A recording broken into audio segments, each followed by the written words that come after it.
आपको व्यूअर्स, उम्मीद है आप सब खैर आफियत से होंगे जी। आज की जो वीडियो है थोड़ी सी टॉपिक से हट के इसलिए क्योंकि मैं बहुत से स्टूडेंट जो है मेरे से वो केमिस्ट्री भी पढ़ रहे हैं, तो उनके लिए बनाई गई है। ये ख़ास तौर पे वीडियो जो है वो एवरेज और अप टू द एवरेज जो है बच्चे हैं, थोड़े से अच्छे बच्चे हैं उनके लिए बनाएगी। लेकिन जो बहुत ज़्यादा अच्छे बच्चे हैं वो इसको हेल्पिंग मटेरियल के तौर पर ज़रूर लें। बड़ा एक शॉर्टकट्स और एक आसान सा तरीका आपके सामने बयान किया गया कि पूरी किताब में से जल्द आपको प्रेजेंट कर दीजिएगा। अभी इसी चैप्टर नंबर 1 है केमिस्ट्री का 9th क्लास का, जिसका नाम है जी फंडामेंटल ऑफ केमिस्ट्री के नाम से।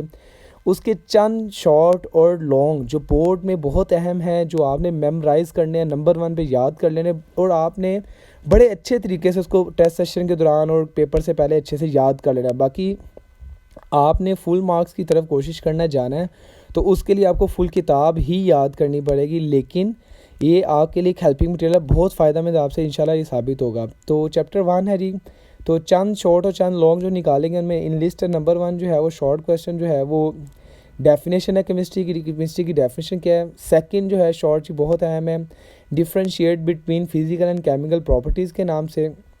जो थर्ड शॉर्ट क्वेश्चन है, अब याद रखिएगा जिस क्वेश्चन की एग्जांपल किताब में गिवन है वो एग्जामिनर आपसे क्वेश्चन में एग्जांपल पूछे या ना पूछे, आपने कोड ज़रूर करनी है। एग्जांपल के मार्क्स होते हैं, एक नंबर गेनिंग पॉइंट होता है, तो एग्जांपल मस्ट मेंशन करनी है जिस क्वेश्चन की अवेलेबल है।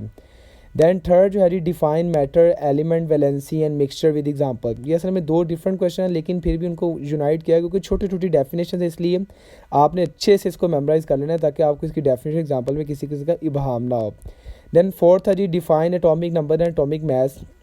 इनका सिंबल क्या है, किसको ए से ज़ाहिर किया जाता है, किसको जी से, इनकी एग्जांपल ये लाजमी आपने लिखनी है इनकी डेफिनेशन के साथ साथ। देन डेफिनेशन है जी रिलेटिव एटॉमिक मास और एटॉमिक मास यूनिट की, तो आपने इसकी भी डेफिनेशन एग्जांपल और कार्बन 12 से कंपेयर करके इसको निकाला है, ये बात भी आपने अच्छे से बतानी है। देन इसी तरह 6 शॉर्ट क्वेश्चन जी बहुत ज़्यादा अहम और रिपीट हुआ है बोर्ड में, that is the definition of molecular formula with example.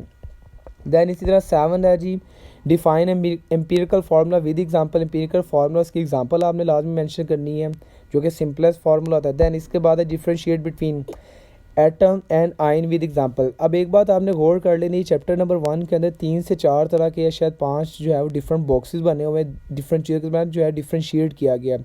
ये बॉक्सेस आपने नंबर 1 पे फिंगर टिप पे याद कर लें, बहुत ज़्यादा बार बोर्ड में रिपीट हो चुके हुए हैं।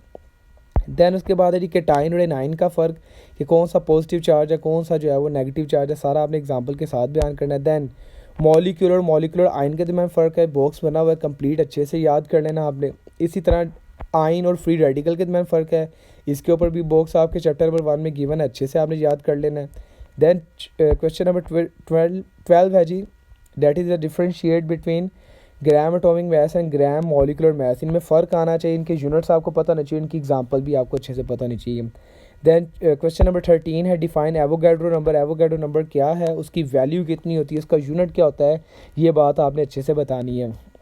देन 14 है जी डिफाइन मोल, उसका फार्मूला और उसकी एग्जांपल लाजमी मेंशन करनी है मोल की। देन 15 है जी differentiate between homogeneous and heterogeneous mixture. Homogeneous heterogeneous mixture के दरमियान फ़र्क आपको आना चाहिए विद एग्जांपल। देन 16 है जी differentiate between molecular mass and formula mass. इन दोनों के दरमियान जो है वो आपको फ़र्क आना चाहिए, इनके एग्जांपल, इनके यूनिट्स भी आपने लाजमी मेंशन करने हैं। देन 17 है जी last short question, differentiate between homoatomic and heteroatomic molecule. ये टाइप्स ऑफ मॉलिक्यूल के नाम से क्वेश्चन है जी, उसके अंदर से एक शॉर्ट क्वेश्चन है, बहुत ज़्यादा अहम एग्जांपल के साथ आपने मेंशन करना है। इसी तरह चंद क्वेश्चन उठाए गए लॉन्ग के हवाले से, 4 आपके सामने स्क्रीन पे आप देख सकते हैं।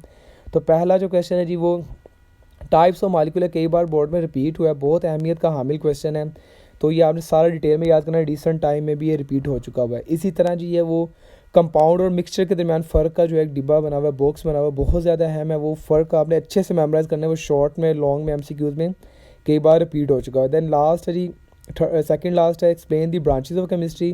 केमिस्ट्री की तमाम ब्रांचेस को याद करना है। वैसे लॉन्ग क्वेश्चन में सारी ब्रांचेस नहीं पूछी गई, वो 3, 4 या 5 पूछी जाती है रैंडमली, लेकिन सारी क्यों याद करनी है, क्योंकि ये ब्रांचेस जो है बतौर शॉर्ट क्वेश्चन लातादाद मरतबा रिपीट हो चुकी है कि ऑर्गेनिक केमिस्ट्री क्या है, इनऑर्गेनिक क्या है, बायो केमिस्ट्री क्या है, एनालिटिकल क्या है, तो आपको ये सारी पता होनी चाहिए।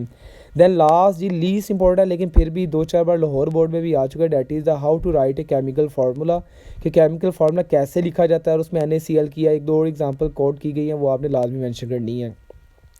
अब जी ये मैं फिर लास्ट में आपको बता रहा हूँ, ये जो है आप 50 to 70% मार्क्स आसानी से गेन कर सकते हैं इन क्वेश्चन को पर चैप्टर याद करके, जो कि टोटल 10 to 15 क्वेश्चन बनते हैं। देन उसके अलावा एक बार याद रखनी है आपने, एक्सरसाइज के जो शॉर्ट है MCQs है लॉन्ग, उनको एक बार ज़रूर प्रैक्टिस आपने कर लेना है। उसके बाद जो बच्चे फुल मार्क्स हैं वो उसको हेल्पिंग मटेरियल के तौर पे लेंगे, लेकिन फुल मार्क्स के लिए आपने याद रखना है आपने फुल किताब ही पढ़नी है। तो उम्मीद है आपके लिए काफ़ी ज़्यादा ये हेल्पफुल साबित होगा। इंशाल्लाह नेक्स्ट चैप्टर के साथ जल्द आपसे दोबारा मुलाकात होगी। अपना ख्याल रखिएगा।